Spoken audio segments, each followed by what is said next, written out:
Growing up here in Van Leer, I had a pretty normal childhood, I feel like. One thing that was different though about my childhood growing up was the fact that I grew up mostly as a kid right here in Butcher Holler at Loretta Lynn's Homeplace. My grandfather, Herman Webb, was Loretta Lynn's brother. My brother would come up here with my papa and give tours and talk to everybody, and that's kind of part of how I feel like my brother learned to talk to anybody from every walk of life. It was something that the whole family did, you know, all of us. And Ted started at a very young age, and when he was 8, he was actually on CNN. They had filmed him giving a tour at 8 years old. My dad was extremely proud of his siblings, and people saw that when they came up here, and Ted was usually with him. He was my hero. He was larger than life. I think I learned how to communicate from my grandpa. Just watching the way that he talked to people and was just so kind with people. You know, I was like the class clown in elementary school. I was always like loud and outspoken and stuff, but as I got a little bit older, started to find the party crowd. Like I just, for some reason, almost started to gravitate to that. My junior year of high school, I tried marijuana for the first time. Instantly, I was like, whoa. My anxiety that was gone, like when I was in social settings, I didn't feel like I had to like try to be loud or whatever. Like it all just came so much more naturally when I put that substance in my body. Once I got to college, I ended up getting a DUI not long after that. I was drinking, I was smoking weed, and I was starting to dabble in pain medication. You know, I'd start using cocaine every once in a while.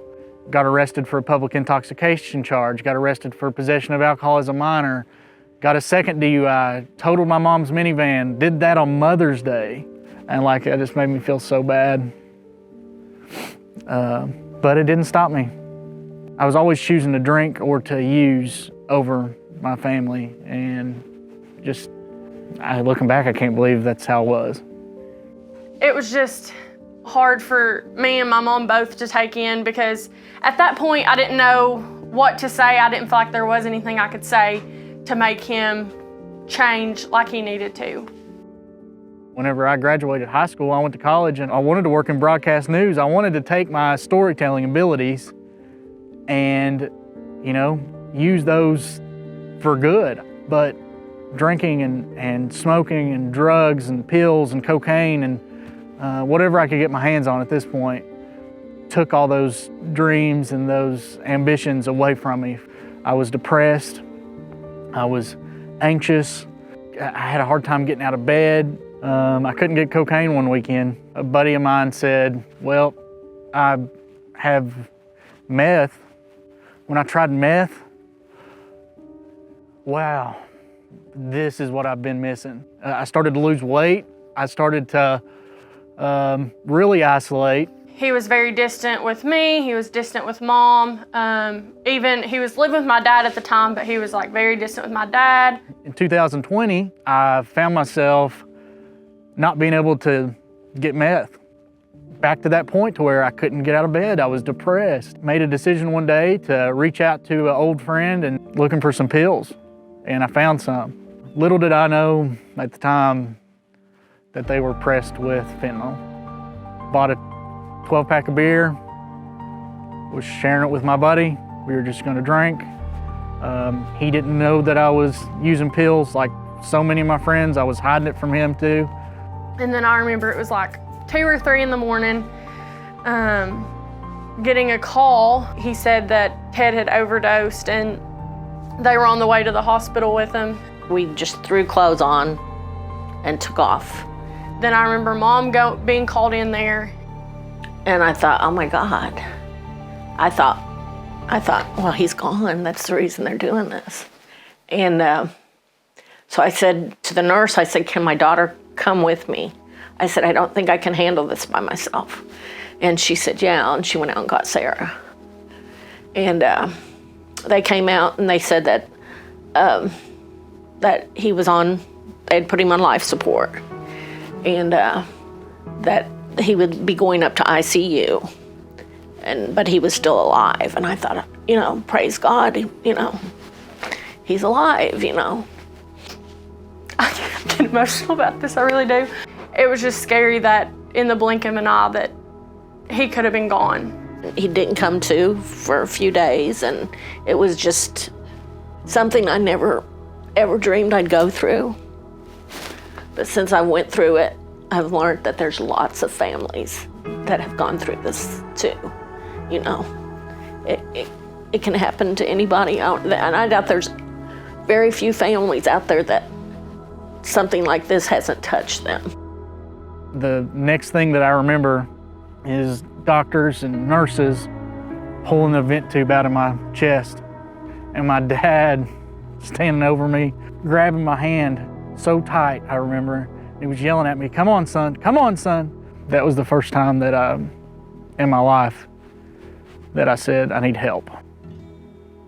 It was almost weird because they had a sense of relief, I think. They were not angry.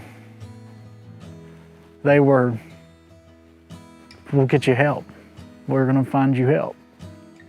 I didn't deserve that at all.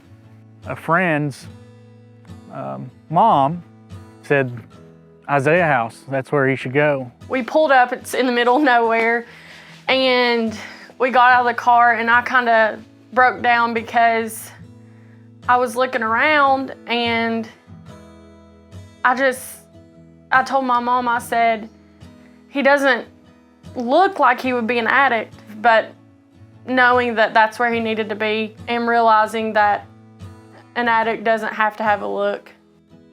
They told me it was my first month was up and that it was time to go. And I called my dad and I said, "Dad, you can come get me tomorrow." They said that I'm good to go. My dad said, "Son, I think you need to stay."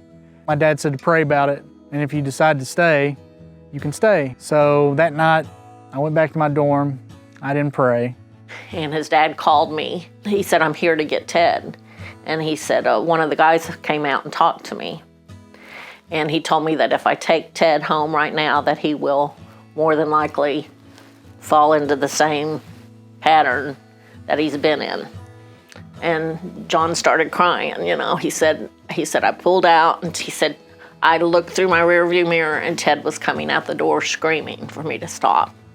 I was upset, obviously, because I was like, "What? This is a bad joke. This is a bad joke y'all are playing on me."